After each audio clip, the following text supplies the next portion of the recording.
लग्नानंतर होईलच प्रेम या मालिकेचा आजचा म्हणजे 17 ऑक्टोबरचा रिव्ह्यू तुम्ही बघत आहात मंडळी. आणि आजचा रिव्ह्यू खूप इंटरेस्टिंग दाखवलाय त्यांनी.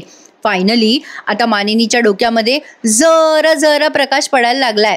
जीवाने काव्याबद्दल जे काही दवाखान्यात सांगितलं ते सगळं ऐकून तिला आता थोडंफार रिअलाइज व्हायला लागलंय. ती मनात विचार करते देवाजवळ दिवा लावताना मानिनी, की हातावर निखारा घेतला ना की अख्ख्या अंगाची कशी आगाग होते हे मी अनुभवलंय. आणि काव्याने हे सगळं केलं. विक्रमबद्दल माझ्यासाठी पराकोटीचं मन होतं प्रेमामध्ये, म्हणून मी ते करू शकले. माझा नवरा मला त्यावेळेला वाचायला हवा होता आणि त्यासाठी मी कशाचीही किंमत मोजायला तयार होते. माझ्यामध्ये तेच वेड होतं, तोच ध्यास होता. पण काव्याच्या मनात हे सगळं कुठून आलं? पार्थसाठी चुकतंय काहीतरी. जिचं बाहेर अफेअर आहे ती हा ध्यास घेणार नाही. आणि जिला नवऱ्याच्या आयुष्याची आस आहे ना ती अशी बाहेर गुंतणार नाही. मग काव्याच्या मनात नेमकं काय आहे आणि कोण आहे? आता मानिनीला हा प्रश्न पडलाय. आणि इकडे पार्थ घोरतोय आणि इकडे अनिशाशी काव्या फोनवर बोलते. आता अनिशा विचारते, कसला आवाज येतोय ग मागे? काय ग इतक्या रात्री कोण ड्रिल करतंय? ड्रिल करतंय असं म्हणते ती. सॉरी. आता ही काव्या म्हणते, अगं नाही, देशमुख झोपलेत ना माझ्यासमोर. अनिशा म्हणते पार्थ. काव्या म्हणते घर असो किंवा हॉस्पिटल, पार्थ देशमुखांचं हे ड्रिल मशीन आणि हा रणगाडा सुरूच असतो रात्री. जरा गंमत दाखवली आहे. आता तेवढ्यात पार्थचा हात असा खाली पडतो तेव्हा काव्या पटकन तो हात उचलते आणि असा त्याच्या छातीवर ठेवते. इकडे अनिशा म्हणते, हॅलो अगं ए काव्या आहेस ना फोनवर? काव्या म्हणते, हो हो आहे आहे, तू बोल तू बोल. अनिशा म्हणते, मला वाटलं मांजर झोपलेल्या बोक्याला बघायला रमली की काय? काव्या म्हणते, काही काय अनिशा? अनिशा म्हणते, काही नाही ग, पण जेन्युअनली माझी इच्छा आहे की तू पार्थ जिजूमध्ये रमावस. काव्या म्हणते, झालं तुझं, एवढं काही सांगितलं की तू लगेच माझी मजा उडवायला लागते ना. अनिशा म्हणते, नाही बाई तुझी मजा करत. मला सांग, तू बरी आहेस ना आता? हाताची जखम बरी झाली आहे ना काव्या? काव्या अनिशाला म्हणते, हो अगं बरी आहे मी. आणि अचानक तिचं लक्ष पार्थकडे जातं आणि तिला आठवतं की पार्थने तिच्या हाताला छान ते ऑइंटमेंट मलम लावून दिला होता ना, म्हणून तिला बरं वाटतंय. अनिशा म्हणते, हॅलो हॅलो काव्या, अगं मी काय म्हणते, काय ग तू खरंच तो जळता दिवा वगैरे हातावर घेतला का ग काव्या? काव्या म्हणते, अनिशा माझा सुद्धा या गोष्टीवर विश्वास बसत नाहीये ग. अगं माझ्यात कुठून कशी ताकद आली कळलंच नाही. तो निखारा कसा मी माझ्या हातावर सहन केला मला नाही माहिती ग, कसं झालं ते सगळं. अनिशा म्हणते, काव्या तू मला पुन्हा म्हणशील की तेच तेच काय विचारतेस, पण पुन्हा तुला विचारते आज काव्या. पार्थला त्रास झाल्यावर पुन्हा तुला त्रास होतो. पार्थला त्रास झाला की तू कासावीस होतेस. आता पार्थचा जीव वाचावा म्हणून तू स्वतःला त्रास करून घेतलायस बघ, तोही एवढ्या टोकाचा. चल ठीक आहे, मला नको सांगूस, पण स्वतःच्या मनाला सांग, स्वतःला विचार, हे प्रेम नाही तर काय आहे काव्या?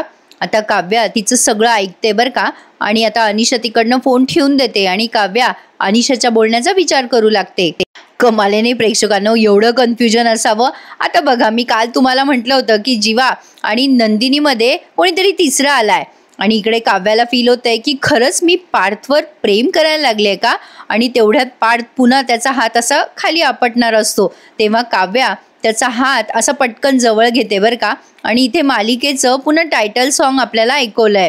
आता काव्या पार्थकडे खूप वेळ बघत राहते आणि ती खूप अशी इमोशनल झालेली दाखवलेली आहे. आणि आता पहाट झाली आहे प्रेक्षकांनो. आणि नंदिनी देवाजवळ दिवा लावत असते, प्रार्थना करत असते. मोस्टली या मालिकेमध्ये ना सगळे सीन ते देवघराजवळच घेतात. तर असो, आता बघा सकाळ झाल्या झाल्या नंदिनी जरा अपसेट असते. आता तिला कळे ना आनंद निवासला कसं वाचवावं. ऑलरेडी बरेच दिवस निघून गेलेत. आता नंदिनी म्हणत असते, देवा मी काहीही चूक केलेली नसताना ही शिक्षा का दिली आहेस तू मला? जीवाला काहीही व्यवहार कळताना कळत नाही तरी मी त्यांच्यावर विश्वास ठेवला, ही चूक झाली आहे का माझी सुद्धा? कशी मी बाहेर पडू रे देवा या सगळ्यातनं, कशी? आता ती रडत असते तेव्हा मागनं आवाज येतो, मी सांगू? आणि तो व्यक्ती कोण आलाय ते बघा. आता काय आहे प्रेक्षकांनो, खरं तर हे सांगायला नको, बऱ्याच प्रेक्षकांना माहिती असेल, पण नवीन कुठला पिक्चर वगैरे निघाला ना की त्या मालिकेतले किंवा त्या पिक्चरमधले कलाकार तिथे येऊन प्रमोशन करतात, तर त्यापैकीच असं काहीतरी घडलंय. आता हा जो मुलगा आलाय तो कोण आलाय ओळखा बरं? मला कमेंटमध्ये सांगायचं आहे. तसं मला माहिती आहे याचं नाव, पण तुम्ही मला कमेंटमध्ये आवर्जून सांगायचं आहे. आता नंदिनी त्याला बघून जरा आश्चर्यचकित होते आणि म्हणते, अरे अर्जुन तू? आता हा अर्जुन म्हणतो, नंदू तू कशी आहेस ग? त्यावर नंदिनी म्हणते मी ठीक आहे. आता अर्जुन म्हणतो अगं किती गोड दिसतेस ग तू, खूप वेगळी दिसतेस. लग्न झाल्यावर संसारात सुखी असलेली मुलगी कशी दिसते अगदी तशी दिसतेस बघ. आणि तुझ्या लग्नाची पत्रिका मिळाली होती अगं मला, पण ते लग्न मुंबईच्या बाहेर होतं म्हणून नाही येऊ शकलो. त्यावर नंदिनी म्हणते बरं झालं नाही आलास. पत्रिका ज्याच्या नावाने छापली होती ना त्याच्याशी नव्हतं झालं माझं लग्न. हे ऐकून नंदिनीचा तो फ्रेंड जरा आश्चर्यचकित होतो आणि म्हणतो अच्छा, म्हणजे जो नशिबात होता त्याच्याशी लग्न झालं होय तुझं. नंदिनी त्याला म्हणते असेलही, नशिबाच्या रेषा जुळल्या असतील आमच्या, पण विचार कुठे जुळले रे. त्यावर तो तिचा फ्रेंड म्हणतो अर्जुन का ग नंदी, तुझे आणि त्याचे विचार जुळत नाही का. काय काय नाव काय तुमच्या त्यांचं. नंदिनी म्हणते जीवा, जन्मजय देशमुख. आता हे नाव त्याला उच्चारायला जरा अवघड जातं. तो म्हणतो अरे बापरे, जन्मजय देशमुख कुठे आहे, कुठे तुमचे हे जन्मजय देशमुख. आणि नाईस नाव आहे तसं त्यांचं, पण काय झालं ग नंदिनी, माणूस चांगला नाही आहे का. नंदिनी म्हणते नाही तसं नाही आहे, माणूस खूप चांगला आहे, पण काय झालंय की हा प्रश्न तू चुकीच्या वेळी विचारलायस. त्यावर अर्जुन म्हणतो तिचा फ्रेंड की नंदू कसं असतं बघ, वेळ चुकीची असली की माणूस वाटू शकतो अगं चुकीचा, इतर वेळी तुला जन्मजय कसे वाटतात. नंदिनी म्हणते अरे आपण इथे काय बोलत उभे आहोत, चल ये ना बसूया तिथे आपण, ये. नंदिनी आता त्याला बसवते तिथे सोफ्यावर आपुलकीने आणि म्हणते बस. मग आता तो अर्जुन म्हणतो बरं आता बोल बरं नंदू, कसे आहेत ते तुझे जन्मजय. आता नंदिनी त्याला शेअर करते अरे माणूस म्हणून लाख मोलाचे आहेत बघ जीवा, व्यवहार जरा कळत नाही, आहेत हिशोबात कच्चे पण कवितेत मात्र पक्के आहेत. त्यांना असं वाटतं की सगळं जग कविते इतकंच सुंदर आहे, पण काय आहे ना. आता ती असं बोलते बोलते तेव्हा हा अर्जुन, म्हणजे तिला तंद्री लागलेली असते नंदिनीला, तेव्हा अर्जुन तिला म्हणतो आणि अशा कवी माणसाच्या मनासाठी तू टेन्शन घेतेस काय ग, तू माझी जुनी मैत्रीण आहेस.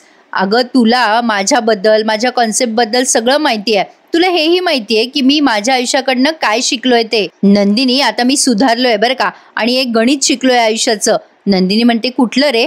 त्यावरती तो अर्जुन म्हणतो अगं आयुष्याचं ना एक गणित असतं बघ, भूमितीच्या पेपरमधला तो डगट असतो ना अगदी तसं, लवकर न सुटणारं. असं अशा वेळेला ना आपल्याला आयुष्यात थोडंसं मॅजिक हवं असतं, अगदी थोडंसं. आपला जर आपल्या माणसावर विश्वास असेल ना तर बिलीव्ह मी काहीतरी मॅजिक नक्की होतं. विश्वास ठेव माझ्यावर नंदिनी, अगं मॅजिक होतातच. आणि जर आयुष्याचं गोल्डन तिकीट आपल्या हातात असेल ना तर लाईव्ह शो, हा आयुष्याचा मॅजिक लाईव्ह शो आपल्याला दिसतोच बघ. नंदिनी म्हणते अरे म्हणूनच तर सगळं ठीक आहे, पण लग्न करून ज्याला मनापासून नवरा मानलाय त्याला घटस्फोट घ्यावा त्याच्यासोबत इथपर्यंत गोष्टी पोहोचल्या रे. अर्जुन म्हणतो एक मिनिट, माझा सुद्धा मेरी सोबत घटस्फोट होणार होता बरं का. आता नंदिनी म्हणते काय सांगतोयस, मेरी, आपली मेरी. त्यावर अर्जुन म्हणतो हो अगं आपलीच मेरी. कमॉन यार नंदू, तुला कळतं, माणसं आहोत आपण, चुकतो, माती खातो, पण देव आपल्याला सेकंड चान्स देतो बरं का. तसंच मला मिळालाय, आणि सेकंड चान्समुळेच जगात प्रेम आणि लव्ह स्टोरीज टिकून आहेत बरं का नंदू. मी तर माझ्या प्रेमाची गोष्ट सॉर्ट आउट केली आहे, आणि माझी खात्री आहे नंदिनी मोहिते, आय मीन नंदिनी जन्मजय देशमुख, ती तिच्या आणि जीवाच्या प्रेमाची गोष्ट नक्की सॉर्ट आउट करणार. होऊ दे तुझ्या मनासारखं वत्सा. आता तो उठून उभा राहतो आणि नंदिनीला असा आशीर्वाद देतो. नंदिनी म्हणते काय रे, अगदी देवाने द्यावा असा आशीर्वाद द्यावा असा दिलायस तू. मग आता त्यावरती हा अर्जुन म्हणतो मग काय नंदिनी, अगं तुझ्यासाठी देवाकडूनच आशीर्वाद घेऊन आलोय मी. आपण सगळेच नात्याच्या प्रवासामध्ये भरकटतो, पण देव सगळ्यांना मार्गावर आणण्याचं एक गोल्डन तिकीट देतो बरं का, आणि हे आहे ते गोल्डन तिकीट, तुझं गोल्डन तिकीट. आता असं म्हणून त्याने मूवीचे तिकीट दिलेत आणि म्हणतोय होऊ दे तुझ्या मनासारखं, आणि दोघं एकमेकांना शेक हँड करतायत. आता त्याचा एक मूवी आलाय प्रेक्षकांनो, प्रेमाची गोष्ट 2. हा मूवी सगळ्यांनी नक्की बघा, छान आहे म्हणतात, प्रोमोवरनं तरी दिसतंय तसं. तर असो, आता येणाऱ्या भागांमध्ये आपल्याला असे दिसणार आहे की नंदिनीने जीवाला सेकंड चान्स दिलाय, आणि तिच्या या बेस्ट फ्रेंडच्या सांगण्यावरनं आता तिच्या मनात काहीतरी असं आलंय की चला जीवा काही वाईट माणूस नाहीये, तो चांगलाच आहे, आपण त्याला एक चान्स देऊयात. तर असो, आता अशा पद्धतीने नंदिनी आणि अर्जुनची भेट त्यांनी दाखवली आहे. तर नंदिनीचा हा जुना फ्रेंडच निघालाय बरं का, पण मूवीचं प्रमोशनसाठी आलाय. तर असो, आता इथे पुढच्या सीनमध्ये त्यांनी दाखवलंय की जीवा त्याच्या कपड्याच्या बिचारा घड्याबिड्या घालत असतो आणि निघून जात असतो त्या खोलीतून, तेव्हा त्याची आणि नंदिनीची जोरात टक्कर होते. हे मात्र एक बरं आहे बरं का प्रेक्षकांनो, नवरा बायकोचे भांडणं झाले ना की नवरा बरोबर कामाला लागतो. असो, आता नंदिनी जीवा एकमेकांना सॉरी सॉरी म्हणतात. मग आता जीवा म्हणतो सॉरी अगं, खरंच सॉरी नंदिनी, म्हणजे यासाठी सुद्धा आणि जे झालंय त्यासाठी सुद्धा. नंदिनी म्हणते जाऊ द्या ना जीवा, कशाला या विषयावर आपण बोलतोय.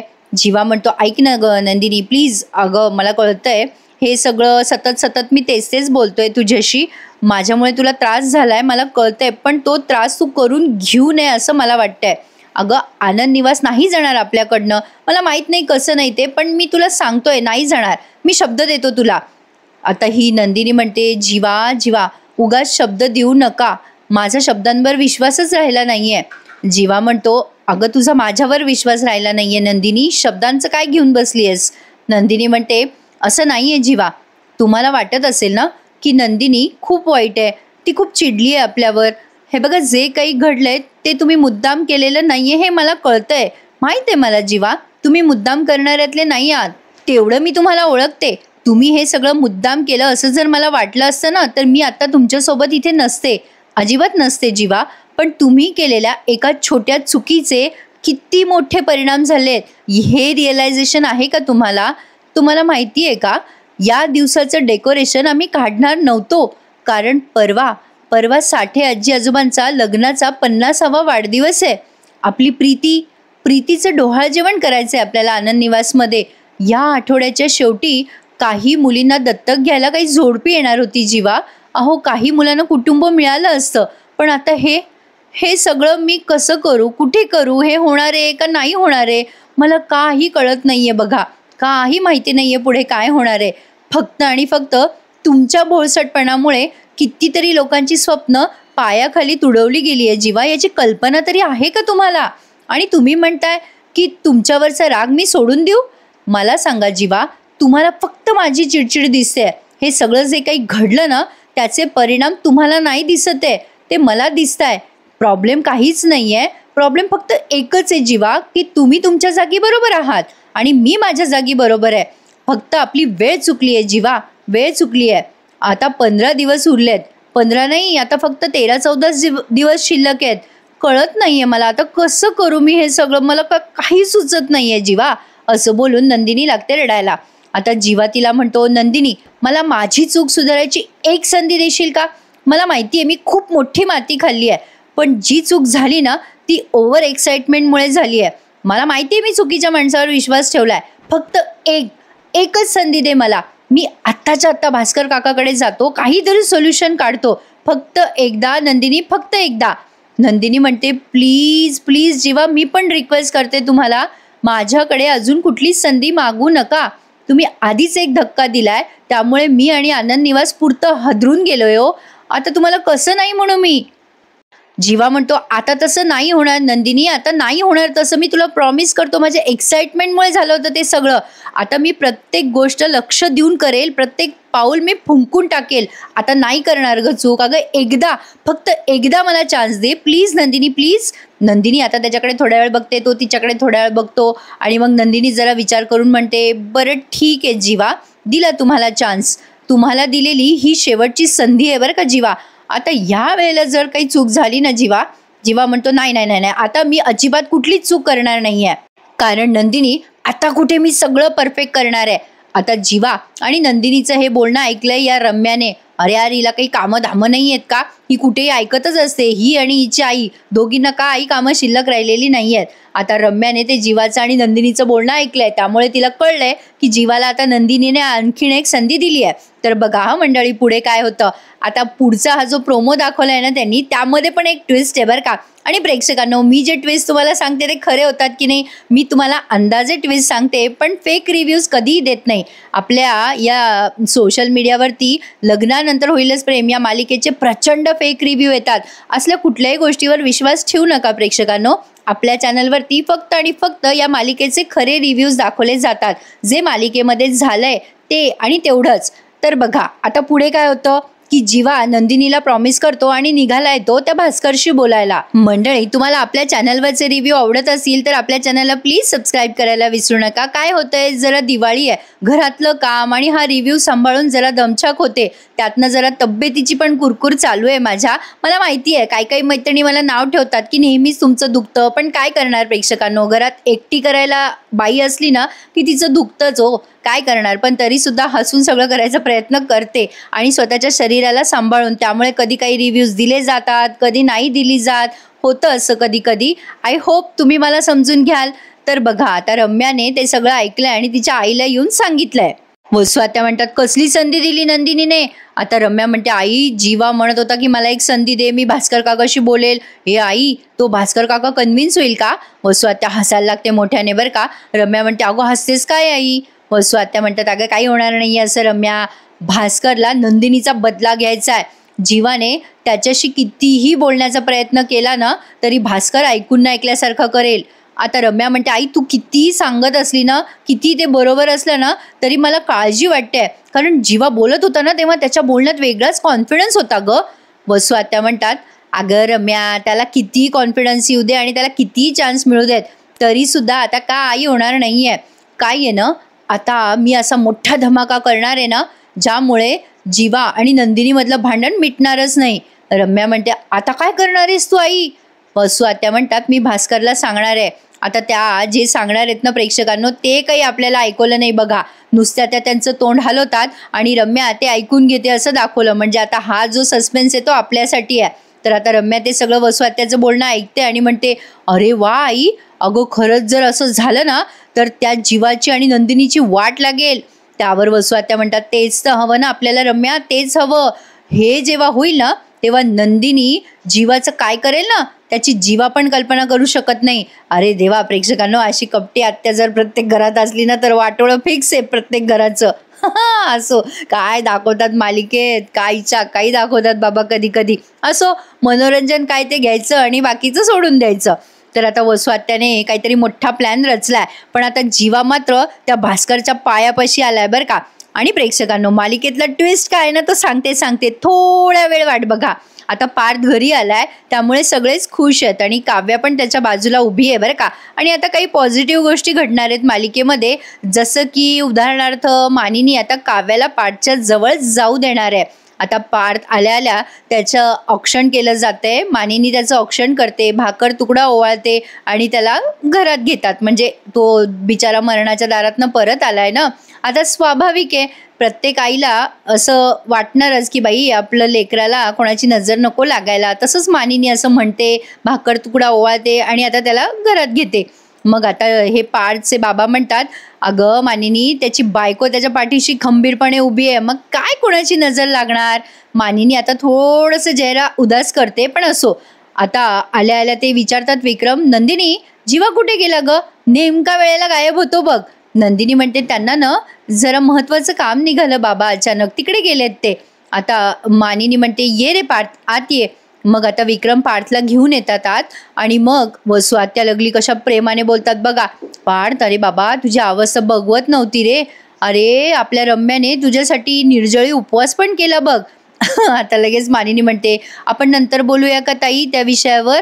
नाही, पार्थला जरा आराम करू द्या आता. मानिनी वसुआत्याचा पचका करते. आता पार्थ जातो त्याच्या खोलीत आणि आता ही नंदिनी आता काव्याला जरा मागे खेचते बरं का आणि म्हणते, काव्या बरी आहेस ना तू, बघू दे तुझा हात, बघू दे मला. नंदिनी काव्याचा हात बघते आणि हात अजून बरा झालेला नसतो. नंदिनीला आता कसं तरी होतं, ती विभळते आणि म्हणते, काय ग काव्या हे, अगं किती लागलंय ते.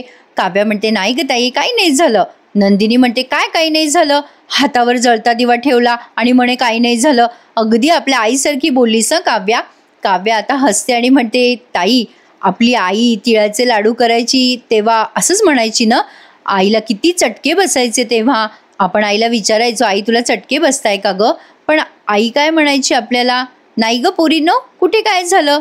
आपण आईला विचारायचो, आई तुला त्रास होत असेल ना. आता नंदिनी म्हणते, हो ना काव्या, आपली आई आपल्याला हेच म्हणायची की काही झालेलं नाहीये. या क्षणाला दोघी बहिणींना त्यांच्या आईची आठवण येते असं त्यांनी दाखवलं. पण काव्या आणि नंदिनी दोघी भाऊ खून म्हणतात, म्हणजे एकमेकींशी छान बोलतात त्या. काव्या म्हणते ताई मला खरंच काही झालेलं नाहीये, पण मला दिसतंय ताई तू ठीक नाहीयेस, तुझ्या चेहऱ्यावर काहीतरी दिसतंय. काय झालंय ताई, काही प्रॉब्लेम झालाय का? आता नंदिनी जेव्हा भाऊ खून रडते ना तेव्हा काव्याला जरा शंका येते की आपली बहीण काहीतरी लपवते आपल्यापासून. या दोघींची बॉन्डिंग छान दाखवली आहे त्यांनी प्रेक्षकांनो. आजचा भाग आवडतोय ना, मग प्लीज एखादा लाईक करायला विसरू नका. नंदिनी आता काव्याला म्हणते काही काय बोलतेस काव्या, कुठे काय झालं, मला काही नाही, चल आज चल जाऊयात आपण. काव्या म्हणते ए ताई, खोटं बोलणं ही कला प्रत्येकाकडे नसते. जगात माझ्या बहिणीकडे तर ही कला नाहीच आहे. तू खोटं बोलू शकत नाही ताई, हे मला माहिती आहे. काय झालं सांगतेस का? नंदिनी म्हणते अगं काही नाही झालं. काव्या म्हणते सांगतेस का, तुला माझी शपथ आहे. आता नंदिनी तिला सांगतेच, पण सांगायच्या आधी तिला रडू कोसळतं, ती खूप रडते. काव्या म्हणते ताई काय झालं, तू रडतेस? नंदिनी म्हणते अगं काव्या, माझा आनंद निवास पुढच्या 15 दिवसात माझ्याकडनं जाणार आहे ग काव्या. हे ऐकून काव्या म्हणते काय, अगं हे ताई, अगं हे कसं काय झालं, हे अगं अचानक कसं काय झालं, हे सगळं काय झालं मला सांगशील का? तेवढ्यात आता विक्रम आवाज देतात या दोघींना. मग नंदिनी म्हणते ओ बाबा आलोच. आता काव्या म्हणते ताई अगं सगळ्यांना, आता नंदिनी म्हणते कोणाला काही सांगू नकोस, मी सगळं तुला नंतर सांगेल, तू चल ग आधी आतमध्ये. आता नंदिनी आत गेल्यानंतर काव्याला पण रडू कोसळते की हे काय होऊन बसलंय. आणि हा आजच्या मालिकेचा भाग इथेच संपलाय. पुढच्या भागात आपल्याला दिसतंय की भास्कर जीवाशी बोलायला पण तयार नसतो. आता जीवा त्याच्याशी बोलायला येतो तेव्हा तो जीवाला म्हणतो चल माझे बूट पुसून दे आधी, आणि जीवा नंदिनीसाठी तेही करतोय. भास्कर मुद्दाम सांगतो की बघा विक्रमचा पोरगा माझ्या पायाशी आलाय.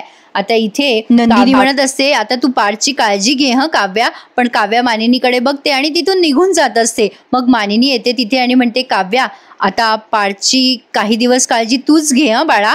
आता मानिनीचा हा निर्णय ऐकून काव्याला नवलच वाटतंय. मानिनी काव्याला म्हणते तू अभ्यास नंतर कर काव्या, आता तू पार्थ जवळ बस थोड्या वेळ. आणि हे बघून आणि मानिनीचं नवं रूप बघून या काव्याला नवल वाटले. आता येणाऱ्या भागांमध्ये आपल्याला प्रेक्षकांनो असं दिसणार आहे, जो मालिकेचा ट्विस्ट आहे ना असा दाखवतील ते की आता जीवाने जशी काव्याची मदत केली ना प्रेक्षकांनो, तशीच काव्या सुद्धा नंदिनीचा आनंद निवास परत मिळवण्यासाठी जीवाची मदत करेल. आय एम डॅम शुअर प्रेक्षकांनो, कारण त्यांनी हे सगळं त्यासाठीच दाखवलंय सिक्वेल. आणि जीवा आणि काव्या दोघे मिळून या नंदिनीचा आनंद निवास वाचवतील अशी मला पूर्ण खात्री आहे. तुम्हाला काय वाटतं मला नक्की कमेंट करून सांगायचंय आणि माझ्या चॅनलला सबस्क्राईब करायला विसरायचं नाहीये. तुम्हा सगळ्यांना वसुबारसेच्या खूप खूप शुभेच्छा TTM मध्ये द्यायच्या राहिल्या म्हणून आता या रिव्ह्यू मध्ये देते. चला तर मंडळी, उद्या भेटूयात पुन्हा एकदा लग्नानंतर होईलच प्रेम या मालिकेच्या इंटरेस्टिंग रिव्ह्यू सहित. तोपर्यंत टेक केअर मंडळी, चॅनलला सबस्क्राईब करत आहात ना? चला तर मग धन्यवाद.